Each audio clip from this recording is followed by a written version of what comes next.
श्री राम जय जय राम, श्री राम जय जय राम। बोलिए सियावर रामचंद्र भगवान की जय, वृंदावन बिहारी लाल की जय, उमापति महादेव की जय, पवन सुत हनुमान की जय। सब संतन की जय, सब भक्तन की जय, सच्चिया जोता वाली माता तेरी सदा ही जय। बोल सनातन धर्म की जय, सतगुरुदेव महाराज की जय। नमो पार्वते पते हर हर महादेव। आदरणीय श्रोतागणों, मानस चिंतन चैनल पर आप सभी का स्वागत है। पिछली चर्चा में हम दोहा नंबर 35 बालकांड के अंतर्गत मानस जिस प्रकार से हुई, जिस प्रकार से इसका प्रचार हुआ, जिस लिए हुआ, ये सब चर्चा जो है पिछले दोहे में सुना था। आज हम जो है 35-36 दोहे की पहली चौपाई पर विचार करेंगे। तुलसीदास जी महाराज लिखते हैं कि शंभो प्रसाद सुमति ही हुलसी, और राम चरितो मानस कवि तुलसी। मंगल भवन अमंगल हारी, द्रवऊ सुदशरथो अजीर बिहारी। श्री राम जय राम, श्री राम जय राम। महाराज भगवान शिव जी को प्रसन्नता से हृदय में सुमति का उदय हुआ, सद्बुद्धि प्राप्त हुई, और जिससे मैं तुलसीदास रामचरितमानस का कवि हुआ। महाराज वो कहते हैं कि नहीं तो कहाँ रामचरित और कहाँ जो है मैं तुलसीदास, न लघुमती वाला कवि और कहाँ भगवान का महान विस्तार वाला जो है चरित्र। सम प्रसाद सुमय ही उलसी, संस्कृत रामचरित के कवि शिव जी, उनके प्रसाद से भाषा रामचरितमानस के कवि तुलसी। आपने पहले चराचर में भांत, सब चराचर मात्र से उन्होंने मांगा कि महाराज सब लोग हमको बुद्धि दो। आकर 4,84,000 जात जीव जस थल नभवासी, सब लोग मेरे को अपना जो है किंकर मान करके, जल में रहने वाले, जो है धरती पर रहने वाले, आकाश में रहने वाले सभी जीव जंतुओं से, कवियों से, जानकी जी से भी इसी की प्रार्थना की है। और कह रहे हैं कि महाराज जो है मैं जो है जनक सुता जगजनन जानकी, अतिशय फिर करुणा निधान की, ताके जुगपद कमल मनाओ, जास कृपा निर्मल पद पाओ। इन सबों की कृपा शिव जी के द्वारा प्रकट हुई, उसी का यहाँ वर्णन है। शंभु प्रसाद के प्रमाण में महाराज जो है चौपाई है कि सुमिर शिवा शिव पाई पसाऊ। और यहाँ बता रहे हैं कि मेरा जो है महाराज जो मनोरथ है बहुत बड़ा है, लेकिन जो है महाराज बुद्धि जो है महाराज भिखारी है। कह रहे हैं कि लघुमत रंग मनोरथ चाहो, मेरी मति जो है महाराज क्या है कि नष्ट। अब यहाँ महाराज अव्याहतगत संप्रसादा, सुंदर मति से होकर के हुलसी, शंभो के प्रसाद से अव्याहत गति होती है महाराज। और सुमत ही हुलसी प्रज्ञानो नवेन्मेषालिनी प्रतिभाम विदो, प्रतिभाम कारणम तस्य व्युत्पत्तिस्तु विभूषणम, विश्वोत्पत्ति किदाभ्यास। महाराज बागभट्ट अलंकार है। यानी इस प्रकार से बताया कि उत्तरोत्तर वृद्धि पाने वाली प्रतिभा का नाम प्रज्ञा है। अतः प्रज्ञा के कारण प्रतिभा है और व्युत्पत्ति उसका भूषण है। अभ्यास करने से उसका बारंबार उदय होता है। सुनने की इच्छा, सुनने की शक्ति, और ग्रहण करने की इच्छा और धारण की शक्ति, यानी ये तर्क, अपोह, मीमांसा और विचार, अर्थ ज्ञान। तात्पर्य है कि महाराज जो है ज्ञान ये 8 बुद्धि के गुण है। और भी किसी का वाक्य है, प्रज्ञाम नौन्मेषाम बुद्धिस्तत्काल की मता, मदिरागिनिमी गेया प्रतिभा संस्कृताया। अर्थात उत्तरोत्तर नए नए रूप से बुद्धि पाने वाली विचार शक्ति महाराज जो है प्रज्ञा कहलाती। जो नया नया विचार उत्पन्न करे वो प्रज्ञा कहलाती है। और गेया प्रतिभा संस्कृत, समय पड़ने पर तुरंत प्रस्फुटित होने वाली विचार शक्ति जो है महाराज बुद्धि संज्ञा है इसकी। भविष्य के हिताहित सोचने वाली विचार शक्ति का नाम मति है। और तीनों को समार्जित रूप प्रतिभा का गाना जो महाराज इस प्रकार से श्लोकों का भाव है कि यहाँ सुमति और प्रतिभा का अर्थ समझना। मति दो प्रकार की है, एक तो सुमति है, दूसरी कुमति, और ये सबके अंदर रहती है। कोई भी ऐसा व्यक्ति नहीं जिसके अंदर सुमति कुमति न हो।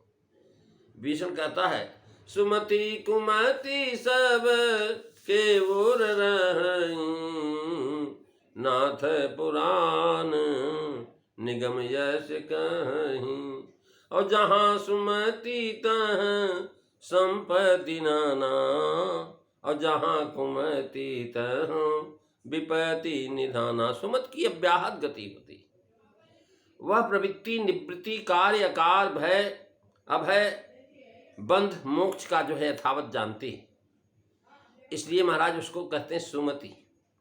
प्रवृत्तिम च निवृत्तिम च कार्या कार्यो भयाभय बंधम मोक्षम चया बेति बुद्धि सा पार्थ सात्विकी, गीता में भगवान ने कहा है। मानस प्रसंग में कुमति के दो भेद हैं, एक तो राजसी और दूसरी तामसी। राजसी में कार्य कार्य और धर्मार्थ धर्माधर्म का यथार्थ ज्ञान नहीं रहता, और तामसी में विपरीत ज्ञान होता है। तामस बुद्धि वाला अधर्म को ही धर्म मान बैठता है। कुमति का उदाहरण अयोध्या कांड में है। शंभु के प्रसाद से रजोगुण और तमोगुण को पराभूत करके सात्विकी बुद्धि उद्धलित हुई।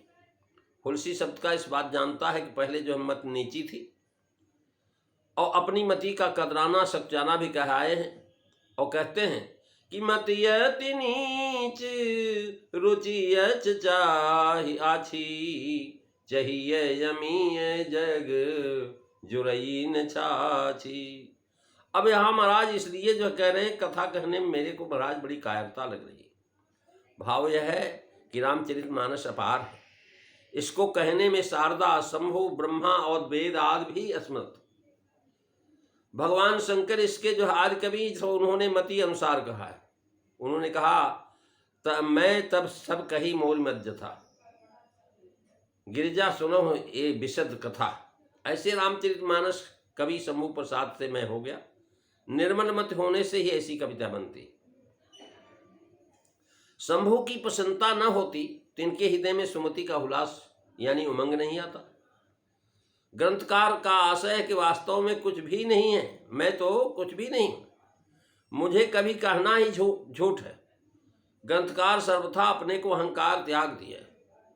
कवि पद अपनी ओर से हास्युक्त और नीचानुसंधान से है। देखिए, इस प्रसाद से पहले गोस्वामी जी ने अपने को कवि नहीं कहा, कवि न हो नहीं चतुर कहाऊं, और अब यहाँ से प्रसन्नता हो जाने पर अपने को कवि कहते हैं। रामचरितमानस कवि तुलसी। अब कैसे हुई? कहने लगे मैं सुमीर भवानी शंकर कह कवि कथा सुहाए, सुकवि लखन मन की गति भनई। अब यहाँ महाराज जो है कह रहे हैं कवि तुलसी, और पहले कह रहे हैं कवि न हो नहीं जो है चतुर कहाऊं, यहाँ और आगे भी अपने को कवि कहते हैं। यानी इस प्रकार से शंभु प्रसाद पद दे करके पहले तो इसका विरोध का निवारण कर दिया। जैसे धनी पुरुष की प्रसन्नता से निर्धन भी धनी कहलाता है, वैसे शिव जी रामचरित के धनी हैं, और जो प्रसन्न हो जाए तो हम भी जो महाराज काव्य के धनी ही, प्रसन्नता से जो काव्यहीन हूं मैं, वह मैं कवि हो गया। विनायकी टीका में महाराज इस विरोध का समाधान कहते हैं, कहते हैं कवि जो है कथा सुहाई में कवि अर्थात जो है यथार्थ अभिप्राय ग्रंथ बनाने वाले से, कवि के संपूर्ण गुणों से परिपूर्ण होने का दावा करने का नहीं।